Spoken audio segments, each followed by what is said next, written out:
Deputy Paul McAuliffe.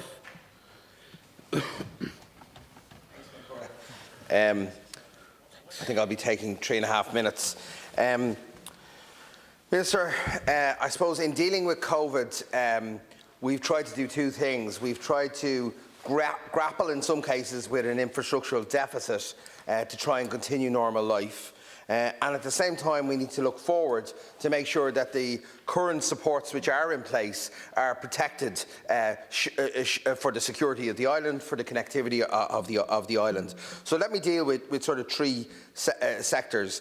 Last July, I was delighted when the public consultation period opened for the extension of the Luas Green Line to Finglas.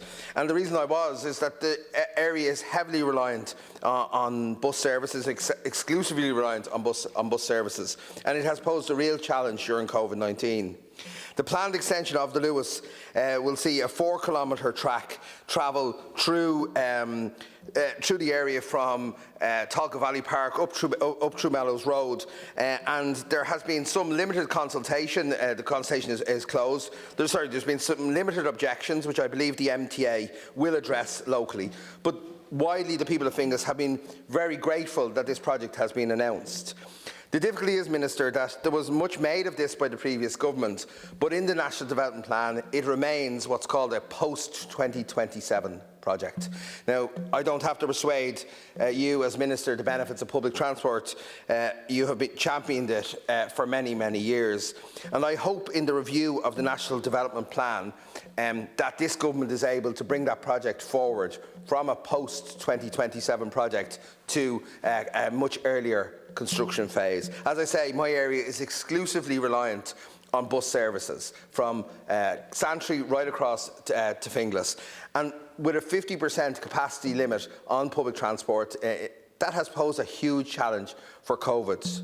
Equally, looking forward in the aviation sector, I welcome the government's plan to live with COVID and the task force for the aviation sector. But I would urge you to do as much as you can to engage with unions and with the airlines to ensure that the long-term connectivity of this island is maintained. I worked in Dublin Airport myself, Minister. It's a fantastic community, but it is a very, very frightened community at the moment. They don't see the horizon, and I think we can provide it to them. And the last one is a really important public transport measure or resource, and that is taxi drivers. And I've raised it a number of times in the last number of weeks.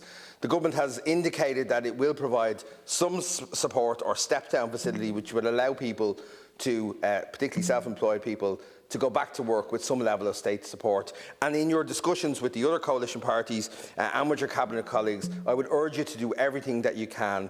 We need taxi drivers in our city. They're an important part of public transport, and I would urge you to do everything you can on those three issues, Minister.